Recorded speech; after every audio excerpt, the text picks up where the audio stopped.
And from the little bit I've got being snippet, I think there's some stuff happening, Jay, is that right? A lot happening, Tim. Also, a lot not happening, as in vaccine mandates are still around for healthcare workers at SA Health in this state, despite the fact that every single person knows they don't do anything, right? Just WA, NT, Queensland, Tasmania, you can work completely unvaccinated in the most highly susceptible places in a hospital, in emergency, with premature babies, with people with immunocompromised conditions. But here in South Australia, you can't even work in a room by yourself if you don't have 2 doses of vaccine, even if you've caught COVID and your natural immunity is completely, as we all know, so much better, and the only thing that's effective and not dangerous, you still can't work. They are all set to be dismissed and terminated still in September 2023 for not having 2 doses of vaccine, right?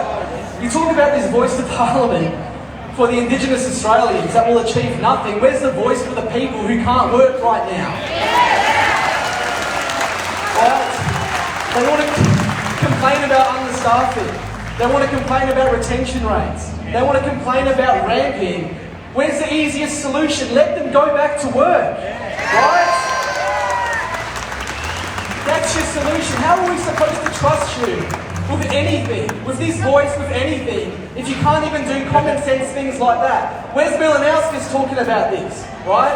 Nicholas Spurrier, if you don't already know, we had her in a witness box 3 doors down at the Employment Tribunal, right? She knows it doesn't stop transmission. She knows it doesn't stop infection. She says the reason they need to be vaccinated is so they spend less time on sick leave to stop staff shortages. You know what caused staff shortages, Nicola? Not letting them work in the first place. Seriously. Right? It's going to come back to bite everyone. Anyone who doesn't have a voice or an opinion on this right now, at some point you're going to need an ambulance. You're going to be in ED at Port Adelaide waiting and waiting and waiting, and there will not be enough staff to take care of you or your family. Right? It can't just be the people here fighting for this. Everyone needs to stand up and fight for it. Right?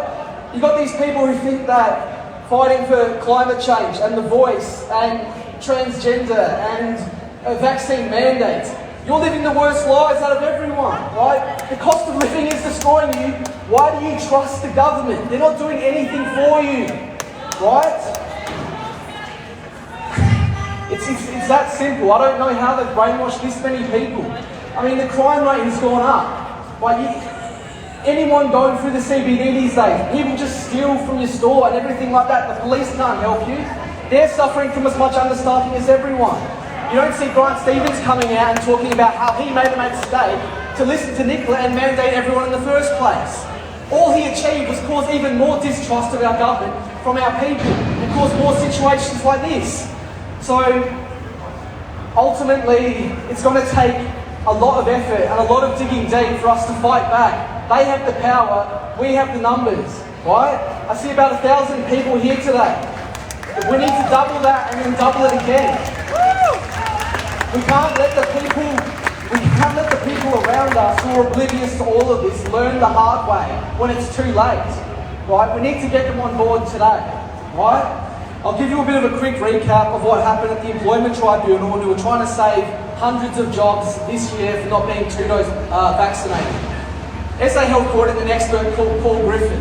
What Paul Griffin didn't tell anyone was that he's received money from Pfizer, from AstraZeneca, from Novavax, and from Moderna. And he's the director of a company that is sponsored by Moderna, AstraZeneca, Pfizer, all of those companies, right? So I'm thinking he might not be independent, right? He might want to say good things about the vaccines from the companies that sponsor him, right? When the judgment came out, they said we didn't land a glove on him, despite the fact we put all of this to him and called him out for it, right? That's where your judicial system is heading with all of this. There's a point where they know, if they say the truth and they say what we all know, it's their heads that are going to roll, right? There is no justice in this country right now. This country is falling apart before us, right? And I've done this for 2 years. I've sued everyone you can think of, BHP, Westpac, Woolworths, Coles, SA Health, New South Wales Health, Queensland Health. anyone and everyone. Just trying to get some rationale back, get some common sense back, get something back for the Australian people. Honestly, I've not stopped fighting. I don't care what happens to me, what happens to us, right? But we're losing our country right now, one step at a time. And if we don't fight for it, and if we don't risk everything for it, we're going to lose what we once had, right? So, at this stage, the one thing I can say, which I've learned from suing all of these people, not a single person has died from COVID in any of these mandated industries. You ask them, what has your mandate achieved apart from causing serious mental harm and mental stress to people all across Australia? We're talking police officers, we're talking nurses, we're talking doctors scared shitless they will lose their entire life about the ability to make money because of APRA. Who will come after you just for saying, oh well, I vaccinated 1,000 people and half of them ended up in hospital and some of them ended up in the bloody graveyard. But if I say anything, I'll lose my licence and I can't say anything. The next person walks in asking if should I get vaccinated, and if I tell them the truth, I'm gone. Right? That's what they've set up. Right? So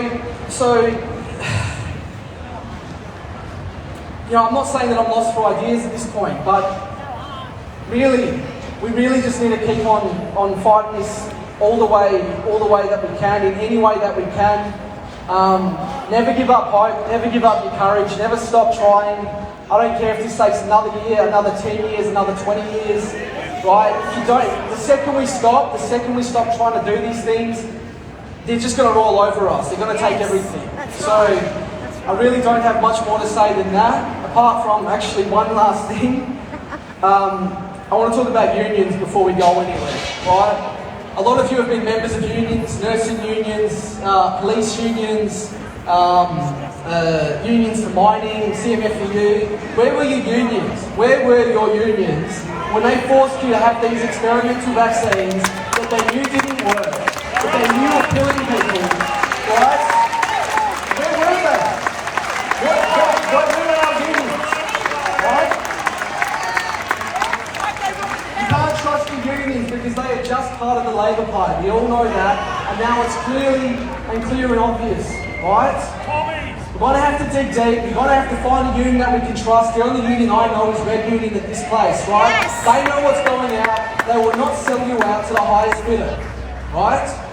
So, if your union right now is offering you lower fees or they'll help you out with this because they didn't help you out with the vaccines, you have to say no. I don't care. I know you're financially struggling. I know you're struggling with everything and you just want to make sure you have enough money to pay your mortgage, to have a roof over your house.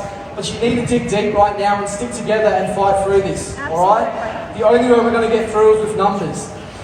The last thing I'll say, the irony, the nursing union. You know, I'll put it right now, I've dealt with nurses the last 2 years. No one puts up with anything harder in society than the three categories I'd say, which is healthcare workers, nurses, education and police, right? And where were your unions? Right, they were supporting Nicola the whole way through, right? They had the chance to intervene and protect you. In this case, they said no, right? So the nursing union in Queensland has come out and said that it's stupid to remove mandates in Queensland because it's going to cause psychological harm to the vaccinated who are going to be scared of working with the unvaccinated. Do you want to know about psychological harm? You should meet some of my clients. You should meet what they've gone through for the last 2 years. All they want to do is work and help Australians. And you've taken that away from them. You put them in financial crisis. You put them in fights with their family. You've caused divorces, right? You've caused injuries. You've caused people to die. And you're talking about the psychological harm on the vaccinated, worried about the unvaccinated, working with them. Are you insane? Have you lost touch completely with Australians? That's what I see. I know. If I'm up here any longer, I'm going to say something that'll get me in trouble. So thanks for listening. Appreciate it.